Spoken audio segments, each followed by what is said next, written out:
Hello everyone, welcome to Risk Roundup. Along with the ever-changing definition, nature, and purpose of computers, the continual evolution toward higher computing power, cheaper processors, faster communication networks, and rapidly increasing global connectivity has enabled a shift from desktops to laptops to mobile phones and now everyday connected objects called Internet of Things. When almost any physical device, object, or thing can now be internet enabled and linked it to additional computing power and analytic capabilities that make it smart, it creates limitless potential and possibilities for nations, its government, industries, organizations, and academia, in short referred to as NGIOA. Due to this potential, billions of physical devices are expected to join the global digital network in the coming years. As a result, there is a growing excitement that the Internet of Things will bring nations the next industrial revolution because of the way it will change the way we, the people, will live, work, entertain, shop, and travel, as well as how each NGIOA, that means nations, its government, industries, organizations, and academia, will interact with each other within and across nations. This brings a number of opportunities as well as risk for each and every NGIOA. Now, of all the technology trends that are taking place right now, the IoT brings, that means Internet of Things, IoT brings the most complex challenges for which perhaps no nation is prepared for. While the Internet of Things has great promise, the governance, regulatory, business, policy, operational, and technical challenges must be tackled before these systems are widely embraced. Now is the time for decision makers across NGIOA to structure their thoughts about the potential impact, opportunities, and risks that are likely to emerge from the Internet of Things. Nations that adopt a wait and see attitude toward the IoT are unlikely to develop the expertise they need to manage the critical security risks brought on by the Internet of Things. These undoubtedly will have a huge impact to not only those nations and each of its components, but each and every one of us. Now, to discuss the security risk of Internet of Things, I'm honored to welcome Oleg Logvinov to Risk Roundup. Oleg is the chair IEEE Internet Initiative at IEEE based in United States. Welcome, Oleg. We are delighted to have you on Risk Roundup. It is my pleasure to join. Wonderful, Oleg. So let me ask you this question: that there is a widespread concern that IoT brings many security challenges.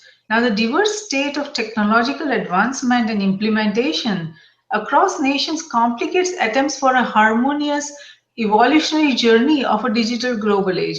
Now, if each nation, its government, industries, organizations, and academia do not start analyzing the strategic implications of the Internet of Things today, they not only risk being left behind, making it more difficult to not only progress and develop, but also efficiently manage the security risk in this rapidly shifting digital global age reality. Now, an executive with strong IoT security experience, what are your thoughts on the current state of IoT understanding and security risk management framework planning and implementation across nations? Well, first of all, I would like to remind everyone that a new technology, any new technology, always brings with itself potential risks and some natural fear because we're human beings, right? We always fear something that is unknown.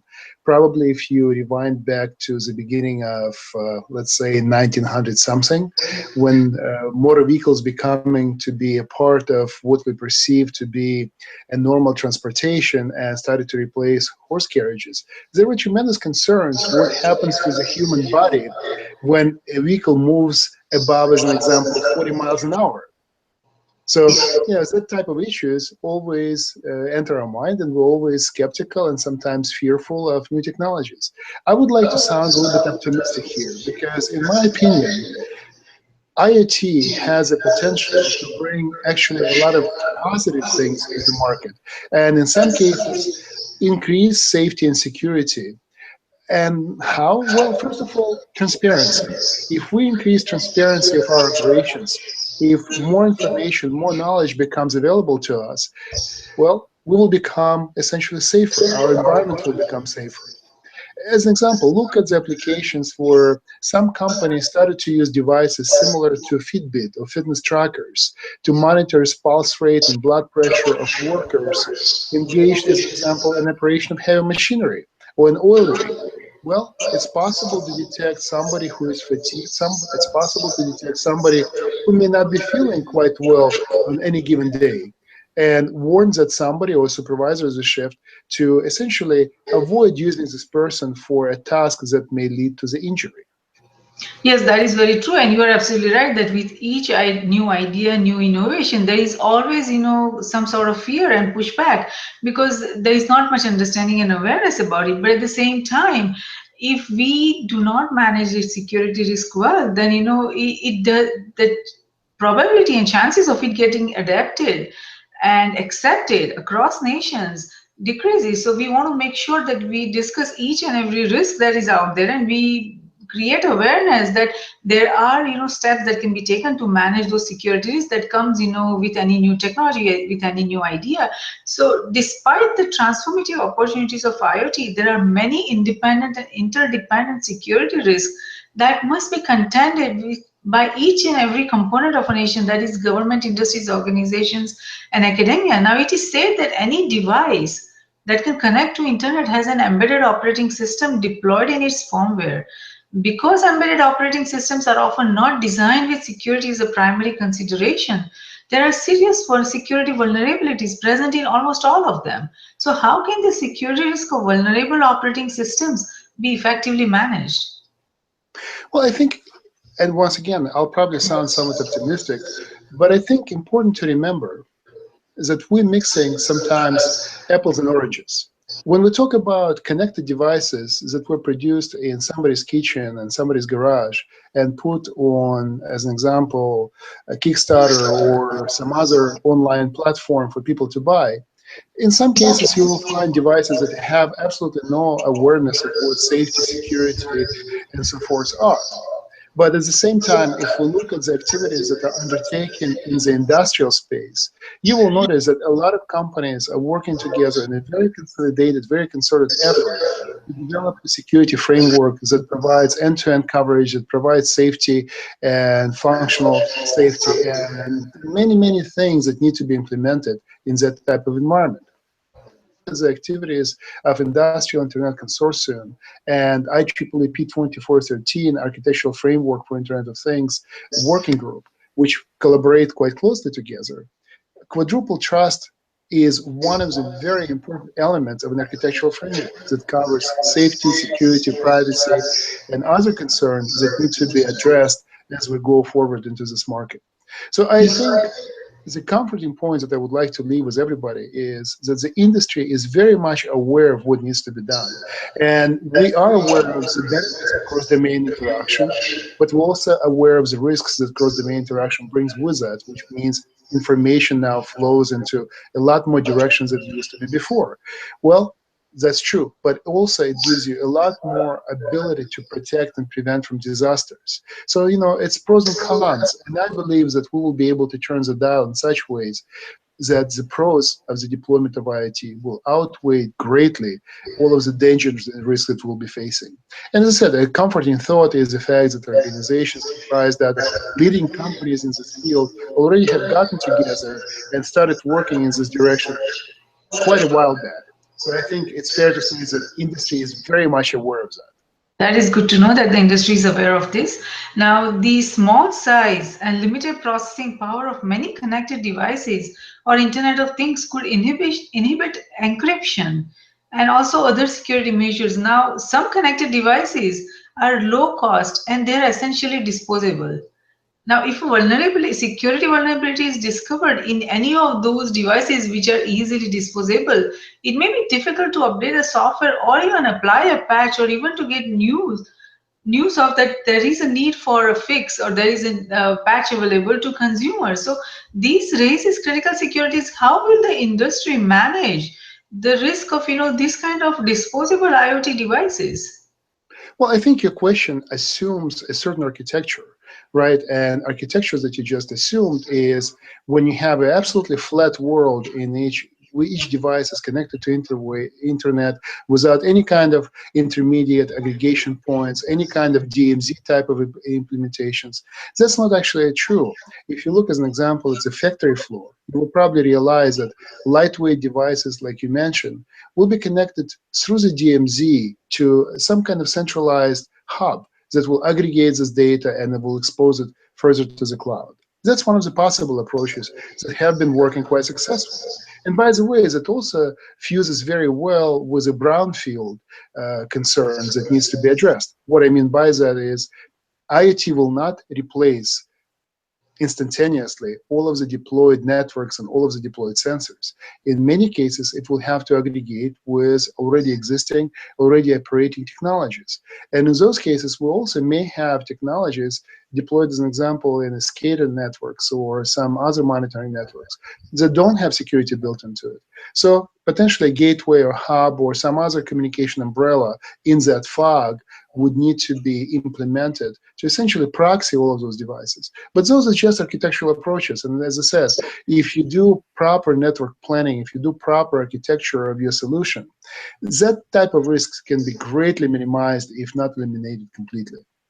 That I'm glad to know that, and I hope that everyone does proper, planning about it. That is the key here. That if an effective planning is executed, then there are a lot of securities that we can minimize or mitigate. So that is good to know that about that, Oleg. Now it seems that there are too many unstandardized devices that are being used, and there is a lot of fragmentation in how these devices are designed and operated.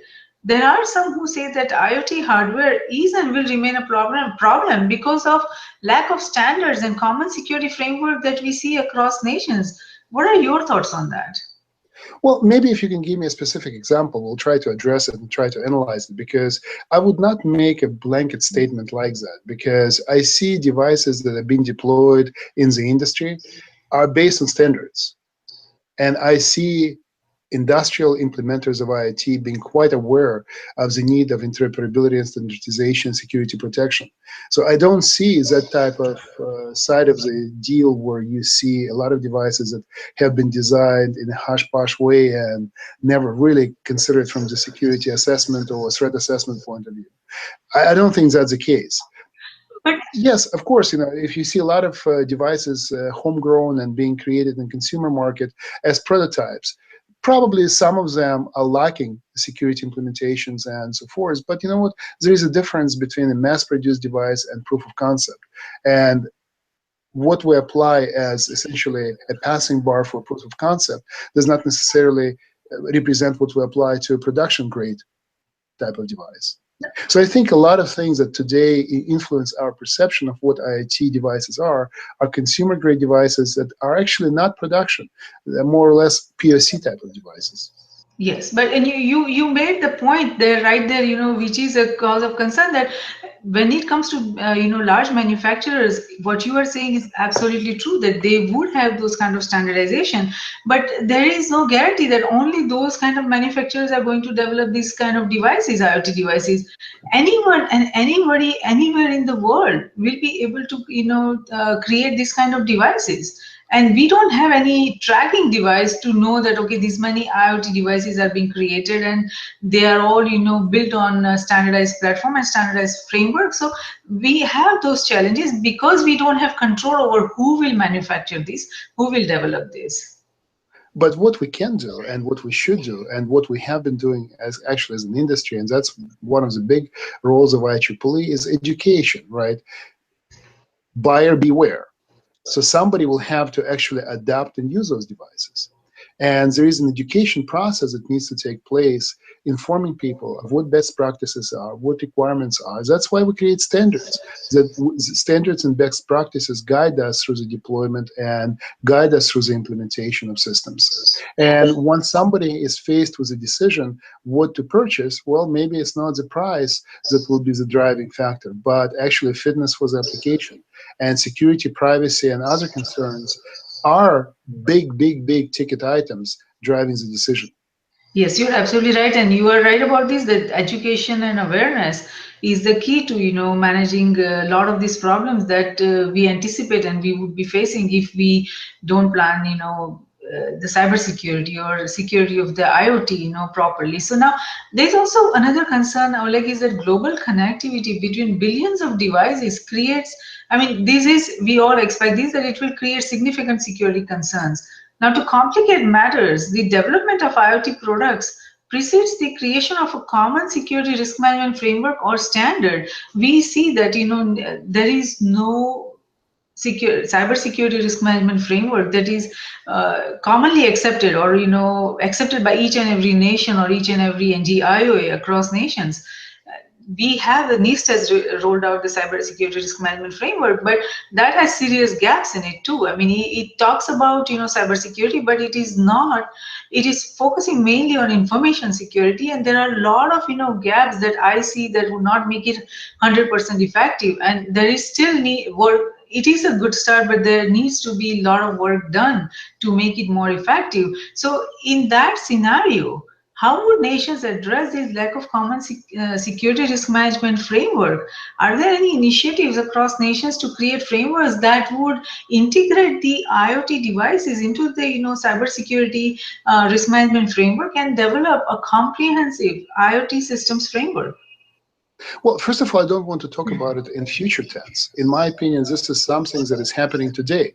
As an example, one of the reasons IEEE has Internet Initiative is because we're trying to bring together policymakers and technology developers to create essentially cross-pollination of ideas and education of both camps by each other. So we can help policymakers drive policies that actually reflect actual state and future state of the technology, and help technology developers develop technologies that are aligned with the policies and aware of the policies. So we can close this gap that you mentioned before. And by the way, in terms of global connectivity, if you look at the initiatives like Global Connect as an example, that IEEE was a big part of, we just had a great successful meeting on the subject in Washington, D.C. a few weeks ago by now. And another event, WISIS forum that took place in Geneva, we were part of it as well. That's actually the forum that was very much focused on issues of privacy and security and global connectivity. So I think it's very fair to say that governments, industry, NGOs are very much aware of the issue and really making a very, very concerted effort to come together and trying to address it. So I'm very optimistic that the solution is not something that as a matter of the future. The solution is actually being born now. And the fact that we have activities like, as an example, development of our architectural framework for Internet of Things that considers quadruple trust as key components of it, that's just an evidence of how aware of this matter we are. That is so good to know. I'm so glad that there is a collective effort happening by governments, by industries, by NGOs, and by hopefully academia to come together and create response to these security challenges that we are facing. So thank you for sharing that information, Oleg. Now a transformation change is happening that will alter the face of the cyberspace, World Wide Web or Internet, whichever way we call it, as we know it for forever. And explosion of global connectivity under the broad description of the Internet of Things is currently rolling out across nations, as you are probably the first one to know that, leveraging the enormous expansion of IP addresses through the deployment of IPv6. Now this new IP protocol moves internet addresses from a limited and carefully managed resource to a new platform without any restriction. This is expected to bring fundamental transformation of each and every component of a nation. That means government, industries, organizations, and academia. So what are your thoughts on where we are headed? Well, first of all, I think we're heading for a more efficient, more resource-conscious future, and Internet is helping us to accomplish that. And Internet of Things is even further enhances our capability to be aware and monitor our environment, to enhance our environment, make our environment more efficient. Look at what's happening today with the energy. If we look at the energy sector, we probably notice that we're migrating from the world where utility was kind of a trickle-down system.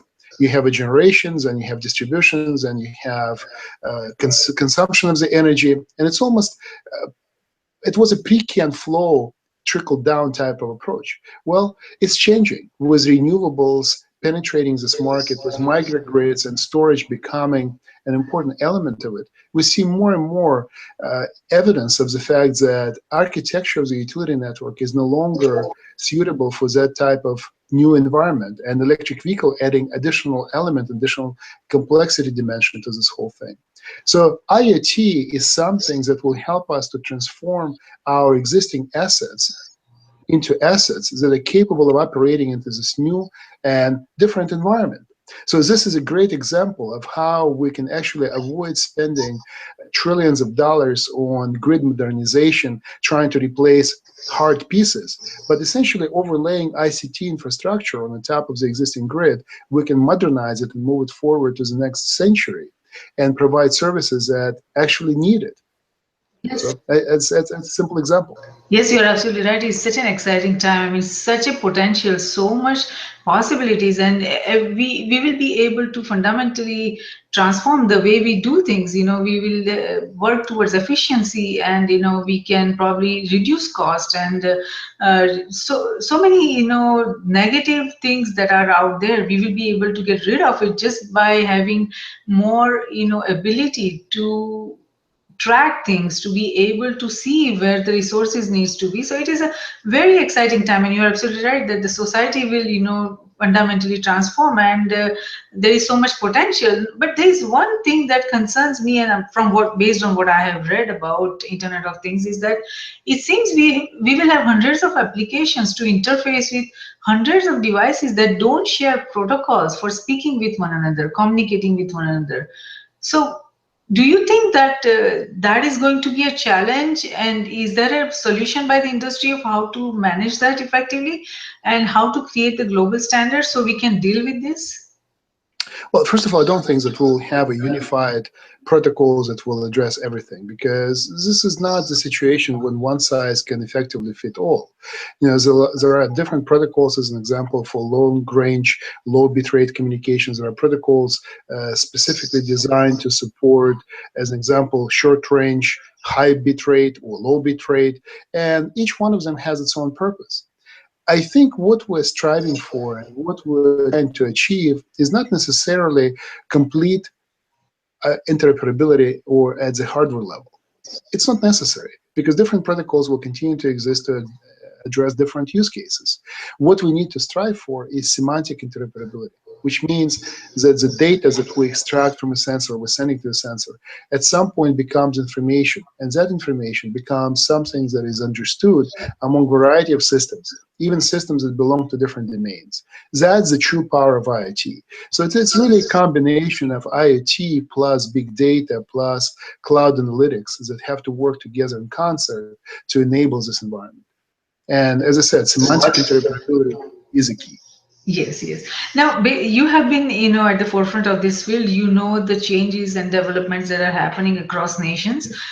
Based on your observations, what role the Internet of Things will play with each component of a nation, like government, industries, organizations, and academia, and what will be the nature of changes that will be seen across each component of a nation when they start tapping into the IoT technology? Well, I think it's probably can be broadly described with one statement. It's improved efficiency and increased transparency. That's basically what IoT is poised to bring to all of us.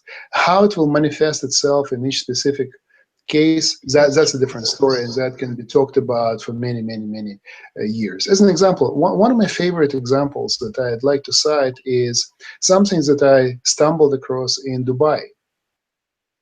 You know, Dubai is very rapidly growing in terms of construction, and there is a company that does building materials management. So they manage a lot, which basically serves to distribute building materials to builders who need to pick it up in the morning or in the afternoon and bring it to construction site.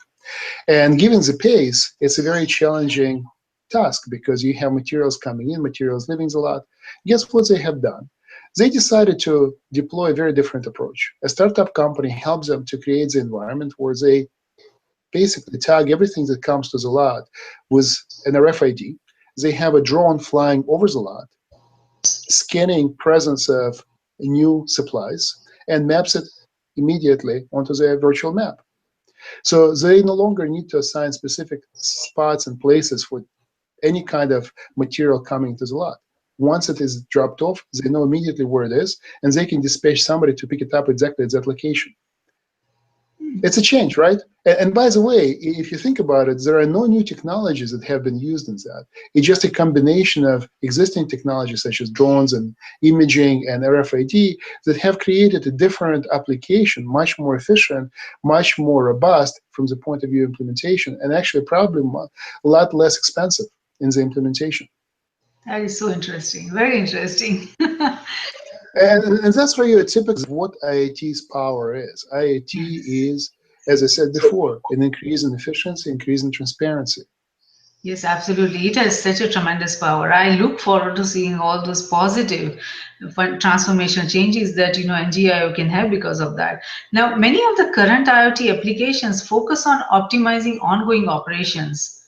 That is the, I think, first goal that NGIO entities across NGIO has, rather than identifying how faster, more precise, and more reliable information might generate new possibilities for services. Now, to fully reap the IoT's potential benefits, each component of a nation will need to rethink and revisualize how they can shape the digital global age. That would basically require identifying new models that are fit for a digital global age and adopting the technology to form perhaps a digital nation, and the corresponding organizational structures and governance structures and industry structures and frameworks to support them. Now, do you see such exercises happening? Are they, thinking about it?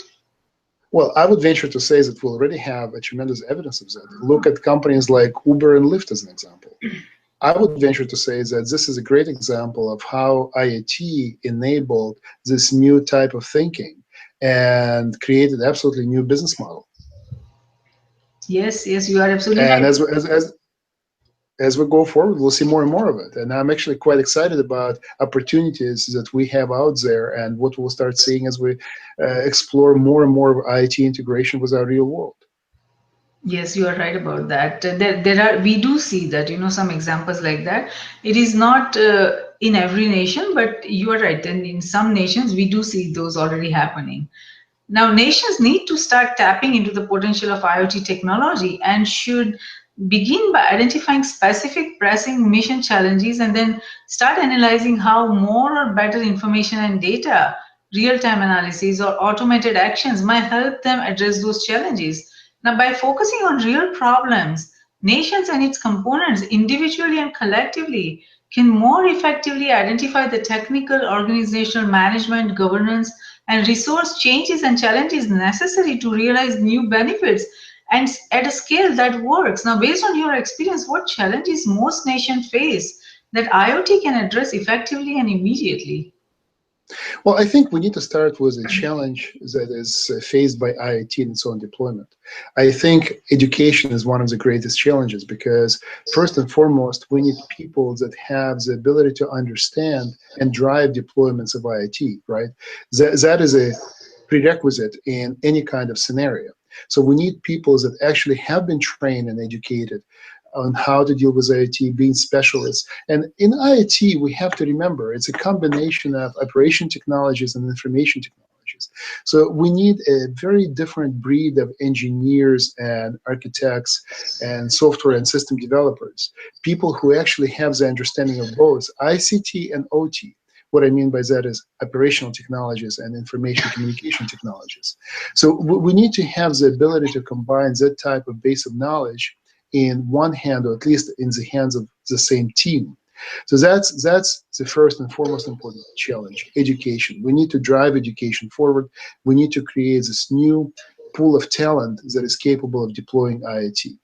Now, how IoT will be deployed in different nations, I wouldn't focus just on nations, how it would be deployed in different municipalities, how it would be deployed in different homes, in different buildings, in different factories.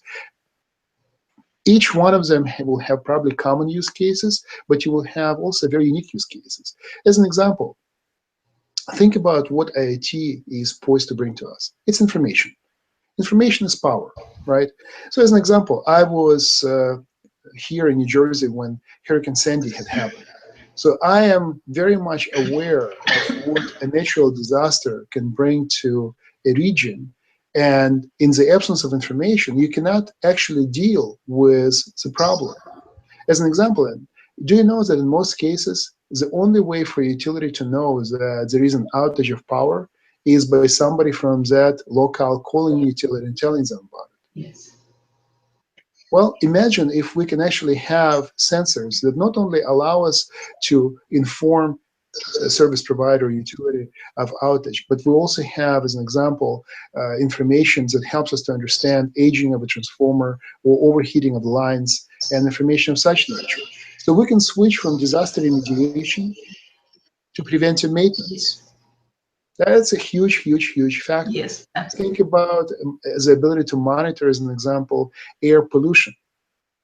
It's an important element that needs to help all of us to make our cities, our countries, our regions, our nations cleaner.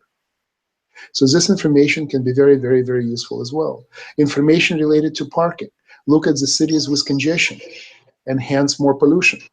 If we can actually help drivers to navigate to available parking spots and divert the traffic in a way that it actually optimizes the flow, well, we can probably reduce the congestion. Subsequently, we can reduce the pollution. Subsequently, we can improve quality of life. And I think such examples are just limitless and endless. And we can go and talk about as many of Yes, them as you we are want. absolutely right. I mean, such a huge potential. It is a very exciting time for each and every nation, each and every individual, I would say, to be able to see this kind of transformative changes happening across nations, across industries, and in everything around them, the whole ecosystem. So it is a very exciting time. Technology has such a power, and to be able to use technology for the benefit of the humanity, it is a amazing potential and opportunity for all of us to see. Now there's another concern that I have is that IoT will generate, the use of IoT is going to generate a lot of data. Now, since data integration is foundational to the IoT's value proposition, how should the structure and design of a nation be planned to lead these necessary change? Because I don't know if the nation's current, frameworks or the structures are ready to handle that much data that is going to be generated. Well, I don't think that we need to be talking about nations per se, because we'll have various domains, we'll have various application areas, and in each one of those application areas, data aggregation, data analytics, data analysis will happen in its own way. And if we assume the main overarching premise that we have the ability to do interoperability at essentially semantic level, then the information will be shared among various domains. So it's not really about creating this Uber hub that will concentrate all of the information together. It is creating the environment where various domains have the ability to exchange meaningful information with each other and across each other. So I think that's a more appropriate structure. And how the architecture of each one of those domains will be structured, well, it depends on domain. And I can tell you, I'm very much comfortable to say that there are brilliant architects working on the solution today and doing the right job. Good. I'm glad to know that. Now, we already talked about some of the security challenges that we are facing currently, and we may be facing, in the coming years. But there's also another factor that a lot of people are, concerned about, and that is privacy. That there are reports that IoT is poised to generate billions of dollars of value for each and every component of a nation over the next decade, with the following drivers that would help everyone benefit from that. And we have been talking about the benefits like productivity, connectivity, efficiency, cost reduction, increased revenue, convenience. All those benefits are there. We all can see that. Now, alongside that potential value, the same IoT technologies will have significant impact on citizen or user or consumer security and privacy. Now, while IoT brings each NGIO a great opportunity for massive economic growth, it also changes the very definition of security and privacy. What implications do you see of vanishing security and privacy? Well, I'm not sure that it's proper to call it vanishing security and privacy. In my opinion, in some cases, it's increased security. Privacy, it's a different concept, but think about trade-offs, right? Look at our kids. Our kids using Facebook and posting every step of their lives on Facebook. Why? Because it's a tool that helps them to communicate with each other and keep in touch with their friends. But one could argue that it also compromises the privacy. Not in their mind, no, not in their view. And I think that's very true. As we progress and evolve forward, each generation will find its own comfort level with what privacy actually means to them and how the information that they generate can be used. Certainly, we need to be aware of the fact that we need to develop technologies that provide us with the ability to turn this dial, and that's very important. So if I'm not comfortable with sharing my information, I should be equipped with tools that allow me to protect my information. But if I'm willing to share my information in exchange for something else, I should be able to do so as well, and the platform should allow me to do so. What kind of meaningful tools we can offer today and what we're developing today and what is being discussed in the world? Those tools are various. They start from legislative tools, from policies that are being developed, to implementations, an example where analytics and data extraction can serve essentially as a privacy veil. So instead of exposing all of the information about yourself, you just expose some kind of, I would say, abstraction that is representative of something, can provide somebody who's interested with meaningful information, but without compromising your identity. So things of that nature will continue to be developed, but as I said before, we need to find our own new comfort level based on the fact that we have to be able to turn the dial from keeping our information all to ourselves to essentially exchanging our information for something else that gives us additional value. And that's actually one of the powers of a new generation of internet and IoT, is the ability to trade the data, exchange information for additional value.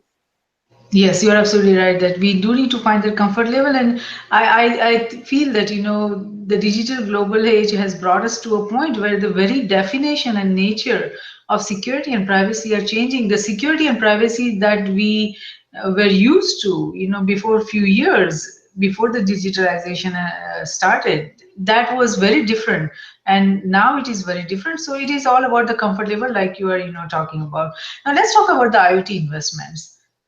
It seems that European Union, now I have the data of 2013, I don't have the current data of 2016, that they have poured in more than 50 billion for overall science technology research, but I think 130 euros million, that is 145, I think 130 euro million that they have invested into projects into Internet of Things. And UK has invested about 113 million US dollar. South Korea, it's such a high-tech country, they have invested almost about 50 million, and China has invested or is hoping to invest, planning to invest $603 billion US dollars by 2020. That is a significant investment in IoT by China. What do you see will be the global implications of this, $633 billion investment? Well, you just cited funded programs from the governments, Yes, but if you government. look at the numbers that Yes, are actually today in existence and reflect VC investment and corporate investment in IoT, yes. I This is think purely government. I don't have the yes, numbers of private. right, exactly. So to me, this is just a drop in the bucket if you compare it with the venture investment and corporate investment That in the is true. IoT development.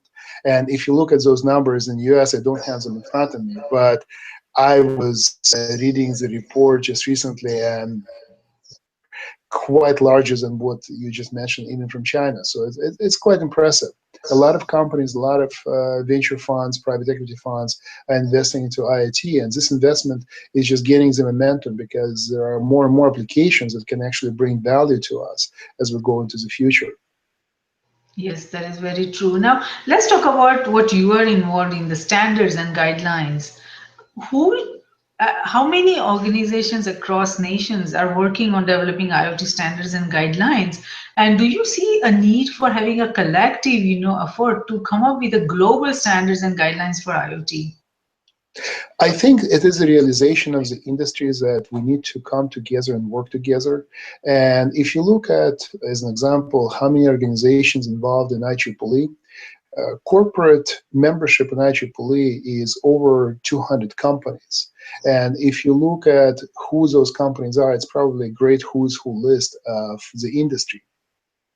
Specific subject matters that I'm involved with, I'm chairing, as I mentioned before, IEEE P2413 working group, developing architectural standard for Internet of Things, architectural framework for IoT. And we have members that represent pretty much all of the continents of the world, including companies like Huawei and Cisco. And what we realized early on, we need to collaborate with others. That's why we have established very tight liaison relationships with organizations like Industrial Internet Consortium. We have great collaboration with 1M2M. We have great collaboration with OPC Foundation, uh, and many other organizations around the world. So it's necessary. Why is it necessary? Because IoT is such a multifaceted subject that we need to bring expertise from every possible corner to create something that actually makes sense, something that can be deployed on a wide worldwide scale. So I'm very hopeful. Seeing that type of level of collaboration and that type of level of industry getting together is very, very exciting.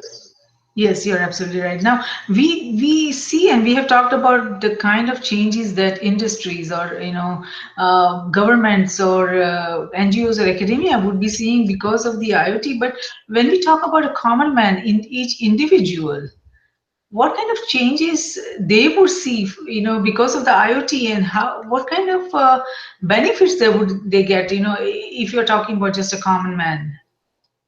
Well, let's take a very simple example. Let's say that you live somewhere where you need either heating or air conditioning in your home, right? And you probably don't want to pay too much money for your energy. You would probably want to use it very wisely and use it in a very efficient way. So let's imagine a very simple scenario that is possible today. Let's say that your HVAC system in your home is in contact with your smartphone. And your smartphone, based on your location, tells HVAC system that you're about to leave the office. And based on the traffic parameters today, it's going to take you, let's say, 35 minutes to get home. And by the way, in that 35 minutes, the temperature outside will drop 10 degrees from 92 to 82. That will give the system an ability to calculate what is exactly the recovery time and what kind of recovery energy needs to be invested into your home to bring it to comfortable conditions. And since it knows your typical daily patterns, your preferences in terms of what you normally dial your thermostat to, well, it probably is true to say that maybe you can tolerate a couple of more degrees at the beginning when you just get home, but you will be a lot cooler, as an example, an hour later when the temperature outside drops even more so when the sun sets. So combining all of this information together to control the environment which you're about to step into your home creates a much more comfortable environment in your home, but at the same time, much more energy efficient. Yeah. So it's a very simple benefit to a common user, right? Yes. Yes, absolutely, absolutely. Now, Oleg, you are already influencing the dialogue in this sector. You are traveling all across nations and getting involved in the IoT affairs. Now, if you have the power to change how we manage the security risk of IoT, what would you change? Because see, people are more afraid. There is fear and panic of IoT. It's only because of lack of education and awareness that is, we see all across nations. And that's why people are afraid about the security risk more, because they don't know what is coming and what, they should be watching out for and what are the security challenges they would be facing. So if you have a power to change how we manage the security risk of IoT, what will you change? Well, I wouldn't say that I would try to change how the security risk is managed, because I think a lot of organizations, a lot of companies, a lot of NGOs and governments are doing the right thing, actually addressing it. And it was actually quite evident when we had a gathering under the umbrella of our initiative in Washington, D.C. That was actually a combination. It was a joint venture of IoT Initiative IEEE and Internet Initiative IEEE. We had a workshop on end-to-end privacy and security and trust. And we had great presenters from many fields and actually many countries as well. And it was a one-day event in which you could have got only one point. Everyone is aware what needs to be done, and everyone is realizing the amount of work in front of us and is willing to collaborate to solve it. I'm not saying that everything is done and everything is solved, not at all. We have a huge body of work ahead of us, but we also have capable forces working on it. One thing that I would love to change is the education and public perception, because I think that is a big component, and sometimes those fears are not founded, because it's very easy to write an article about, as an example, a vacuum cleaner going astray or coffee maker catching fire because somebody hacked into it. But let's talk about positive effects. Let's talk about what actually can be beneficial to us and benefits that IoT creates. And I think that is lacking today in publication, or gets almost ignored. But I think if you'll try to really analyze that type of evidence of freaky accidents versus the benefits that IoT is bringing to us, you will immediately size that the level of benefits is orders and orders and orders of magnitude larger than that type of freaky accidents. Accidents will happen. It's just the nature of any new technology. You have to suffer through that. It's growing pains. But at the same time, I'm very optimistic with regards to what is done by the industry and other organizations to bring us into the environment which is safe, secure, and actually gives us adequate level of privacy protection. Great minds are working on that. And as I said, if you would have been at Global Connect in Washington, D.C., that was organized by World Economic Forum and World Bank and IEEE, and if you would have been at WSIS forums that IEEE was one of the co-organizers and co-sponsors, you would see that great minds are working to address this problem. That is so good to know. I'm so glad to hear about that. That's what we need, a collective effort of everyone, joining their hands to manage the complex. Because see, these security risks that we are facing now and we will be facing in the coming years are very complex, and no one entity or one government or one nation can manage this on their own. Everyone needs to work together, and that is a good, sign from what you are telling me that I was not there in that initiative. But I'm glad to hear about that, that those kind of, initiatives and uh, enterprises are shaping up. There are organizations and the global body is coming together to manage the security risk. So it's really a good sign. And like you said, that with any new technology, there are bound to be challenges, but education and awareness is the key. And then we all need to work together. And there is enough brain power in this world across nations. There is enough brain power that we all can come up with sensible solutions for the anticipated risk that we are going to face, that and we will be able to come up with good solutions, and we'll be able to manage the security risk that are coming our way, and we'll be able to also have the fundamental transformation that we all are looking forward to make our world much safer, much much more sustainable and much more secure. So Oleg, thank you so much for participating on Risk Roundup. My pleasure. Your thoughts would help shape the security of a digital global age, and our global viewers and listeners would certainly learn a lot from listening to this dialogue. So thank you. Thank you for inviting me.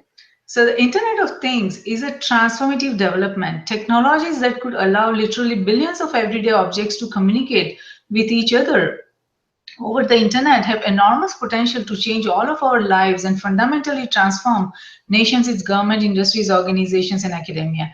While the IoT is rapidly progressing and holds the potential to empower and advance nearly each and every NG-IoAI, any device connecting to the internet with an operating system that is not secure is vulnerable to security risks. Risk Group Cybersecurity Risk Research Center and Strategic Security Risk Research Center are created for this very purpose, to identify, evaluate, and manage the risk-facing NG-IoA in CGS, that means cyberspace, geospace, and space, and discuss, debate, and define necessary framework, structure, processes, tools, and technologies to manage the security risk of not only the digital global age, but also of the coming technological superconvergence. And we will have the ability to invite executives who are at the forefront of managing the security risk on our Risk Roundup dialogue, so that we can collectively identify, evaluate, and manage all the security risks. We can discuss and create education and awareness. That is the very need of this digital global age. We at Risk Group believe that risk management, security, and peace walk together hand in hand. Though security is related to management of threats and peace to the management of conflict, risk management is related to management of security vulnerabilities as well as management of conflict, and it's not possible to conceive any one of the three without the existence of the other two. All three concepts feed into each other. We believe that the security we build for ourselves is precarious and uncertain until it is secure for everyone across nations. Tradition becomes our security, so if we build a culture of managing risk effectively, It will lead us to security, and security will lead us to peace. Let's manage the existing and emerging risks together. For more information on the Risk Roundups, to watch the Risk Roundup videos or hear the Risk Roundup podcast, please go to riskgroupllc.com and do not forget to subscribe and share. Until next time, I'm Jayshree Pandya, host of Risk Roundup, signing off. See you next time. Thank you.